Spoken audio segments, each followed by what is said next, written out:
Call an ambulance. Hurry up. My husband, who always rubbed me the wrong way, collapsed on the floor in a greasy sweat. The paramedics arrived immediately. They quickly checked my husband's condition and put him on the stretcher. Then they said to me, "Are you his wife, aren't you? Could you come with us to the hospital?" My husband was placed on the stretcher, and he looked at me with pleading eyes. I met his gaze squarely. "No, I will not," I said firmly, with no hesitation. "What?" My husband's voice came out as if he had lost his mind. "This man is a stranger, so I am not coming. Please take care of the rest." "Wait, Lydia, what?" "Wait." I then confronted my husband with something I had been carrying in my pocket for the past few days. The moment he saw it, his face turned even paler. "How dare you treat me like a slave all these years? This is my revenge. I will never forgive you. My name is Lydia. I'm a 36-year-old housewife living in a rented apartment with my husband, Caleb. I was introduced to Caleb by a colleague at work when I was still employed full-time.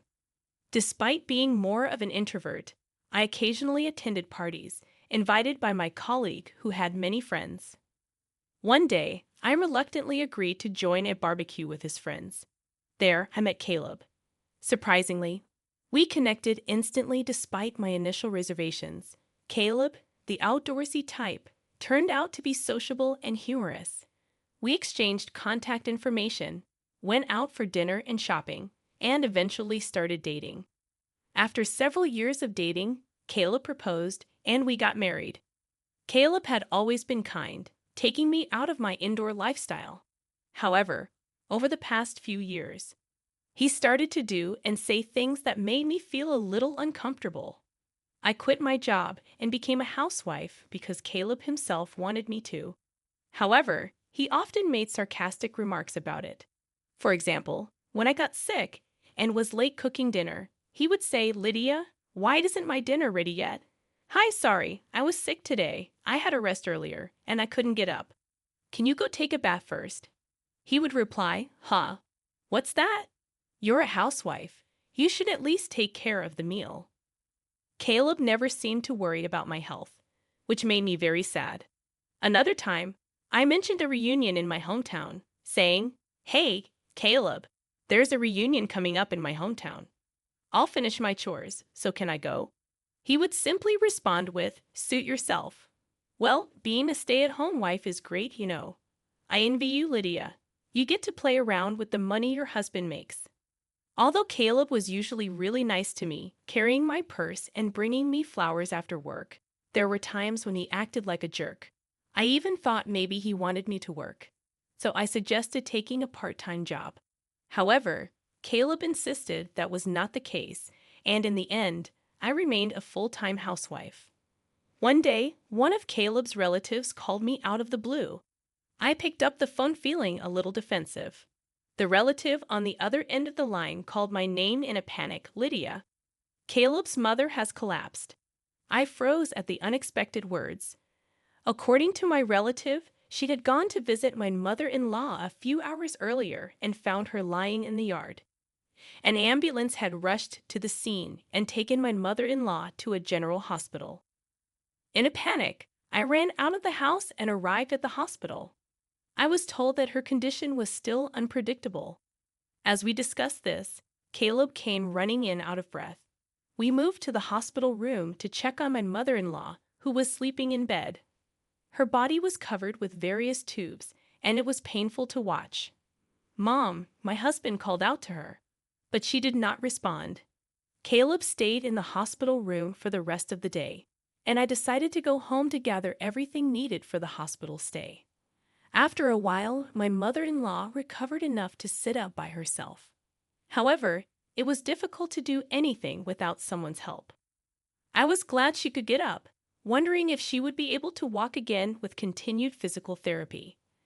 As her discharge date approached next week, I said this to Caleb, and then he started to say something I didn't understand. "Oh yeah, are you ready? We'll be leaving this house next week, so you'd better start packing our stuff."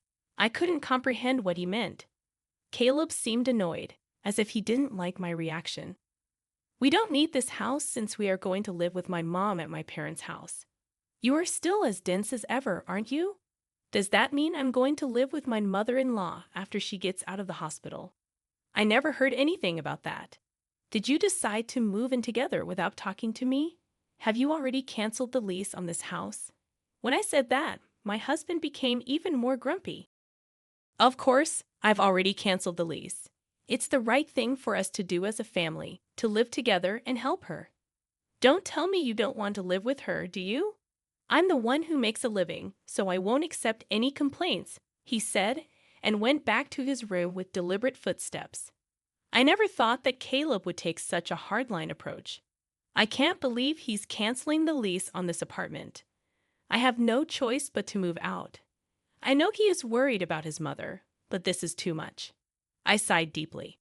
A few days passed, and suddenly I was living with my mother-in-law. I had never been a caregiver before, so everything was new to me. I had to spend most of my day feeding, bathing, and toileting for my mother-in-law. She didn't want me to take care of her, and she hardly communicated with me.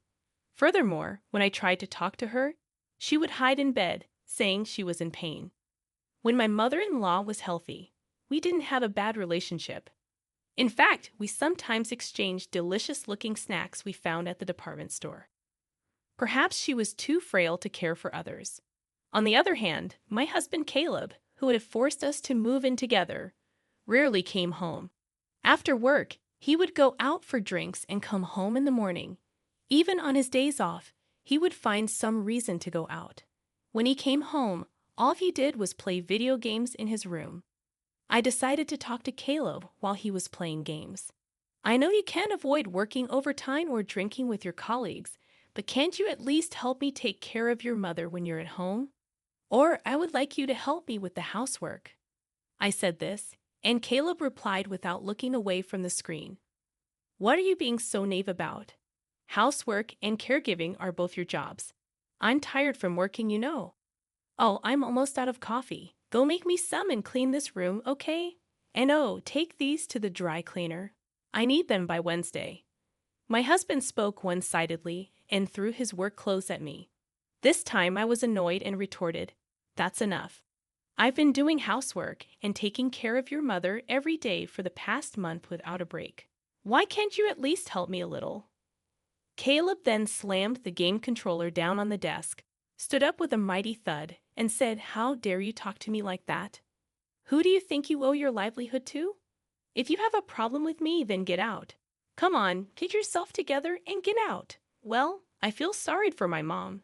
She's going to be left alone without anyone to take care of her. That being said, I couldn't say a word. It's true. I only have a little money saved up, and I can't leave my mother-in-law, who can't do anything for herself. Holding back my emotions, I picked up his suit and left the room.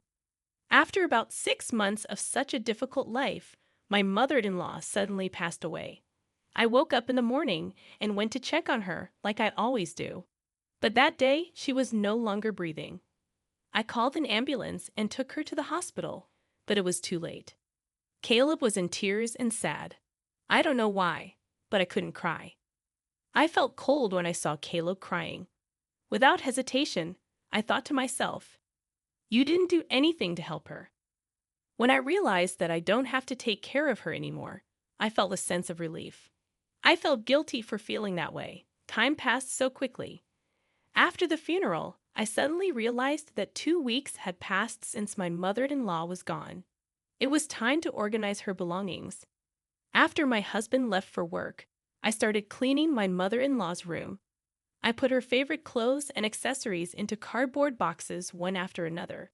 But there weren't many, so the work was over soon. Next, I opened the cabinet by my mother-in-law's bedside. There was almost nothing in it, but there was a big can on the bottom shelf. I thought I had seen it somewhere before, and it was a can of assorted sweets I had given her when she was still in good health. I wondered why it was there. I'd opened the lid of the can, and there was a letter inside. When I picked up the envelope, I found the words "Dear Lydia" on it. I hurriedly opened it and looked inside. In trembling letters, there was a message for me. "Lydia, I am sorry for making you take care of me. I was ashamed of myself for forcing you to work for me every day. I was also ashamed of my son, Caleb. I know how bad he was to you, Lydia. You should leave him and live your life the way you want. My mother-in-law knew everything. She knew that her son was being selfish and that I was suffering from it. At the end of the letter, she wrote, I am glad that I was able to spend the last days of my life with you, Lydia. Thank you. At that moment, I cried for the first time since my mother-in-law passed away. It was as if everything I had been holding back was flowing out of me. I cried and cried until my tears ran dry. And then I made up my mind. I would divorce my husband. 10 days have passed since I found the letter from my mother-in-law. My husband is still treating me like a slave. Lydia, I'm missing one of my socks. Where is it? Oh, and take my car to the car wash today. You've got nothing to do, right? He's going out with his colleagues for golfing today. I guess he's completely forgotten about it, but today is our wedding anniversary. Well, I don't even care about it anymore. What are you going to do while I'm golfing? You can't just sit around, you know. You have to prepare dinner, clean my room, clean the bathroom. You have a lot to do. His arrogance left me speechless. Hey, can you hear me? Bring me my sock and a jacket. Hurry up, or I'll be late. At that moment, Caleb fell to the floor, clutching his stomach. He was in pain and sweating. He told me to call an ambulance, as if he was trying to squeeze out the worst. I froze at the sadness of the situation, and my husband yelled at me, Hurry up, you're really useless. Can't you even call an ambulance? Hearing these words, I became strangely calm. Then I called 911, and within minutes, an ambulance arrived with paramedics. The paramedics quickly assessed Caleb's condition and placed him on a stretcher. As they put him on the stretcher, they said to me, You're his wife, aren't you? Would you come with us to the hospital? Caleb looked at me with pleading eyes as he was placed on the stretcher. I looked him right in the eye and said, No, I will not. I said that firmly, with no hesitation. Caleb's voice came out as if he had lost his mind. This man is a stranger, so I am not coming. Please take care of the rest. Then I confronted Caleb with something I had been carrying in my pocket for the past few days. The divorce papers that I was forced to sign when we had a fight a while ago. My husband had always told me that if I disobeyed him, he would serve me with the divorce papers. Caleb tried to snatch the divorce papers from me, but he couldn't seem to move due to the pain, so he had to lean back on the stretcher without any efforts. Excuse me, but please leave now, I said. As I said this, the paramedics finally took my husband away in the ambulance. He must have looked like a poor husband whose wife had given him a divorce. He should be embarrassed. I watched the ambulance leave and then left the house. It took a long time, but the divorce papers were accepted and the divorce was officially finalized. While Caleb was in the hospital for a week, I was busy packing my belongings and sending them to my parents' house. Then one day, I ran into Caleb when I was at the grocery store. Lydia, please don't do this to me. You love me, don't you? Please don't leave me. I admit I've made some mistakes. You listened to me no matter what I said, so I just got carried away, he pleaded. The overbearing attitude he had a few months ago was gone, and he looked completely pathetic. What are you talking about? The divorce is already finalized. It's too late for you to act so fragile. Go ahead, live your life as you please. He didn't really think that I was going to divorce him, and he looked quite shocked. His hands were shaking, and his face was turning pale. Well, that's that then. Bye. It had been 6 months since Caleb and I had divorced. Caleb had once visited my parents' house, ringing the intercom and calling out my name so loudly that I had no choice but to see him. Sure enough, he wanted me to get back together with him. When I kept quiet, he began to reveal his current lifestyle to me. He can't cook because he forced me to do all the housework. He eats only TV dinners or eats out. And he has gained 10 pounds since the divorce.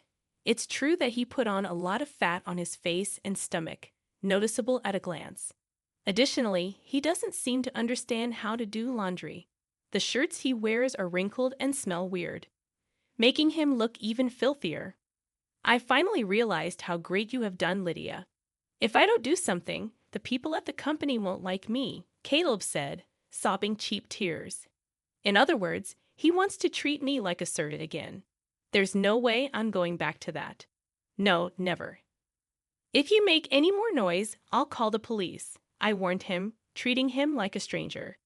Caleb started to be afraid of the word police and left the house crying. I'm sure he wouldn't get involved anymore. I hope so. My ex-husband seemed to be leading a very inconvenient life. On the other hand, I was leading a fairly comfortable life. For a while, I stayed at my parents' house, but now I have a small apartment and live alone. My standard of living is much lower than when I lived with my ex-husband, but I still like this life where I can have my own time. I thought it would be difficult to get another job at my age, but a friend of mine happened to have a connection with someone who retired, and I was able to get a job to take her place. I feel so happy to be able to spend time and money only on myself without anyone telling me what to do. From now on, I want to take care of myself at my own pace.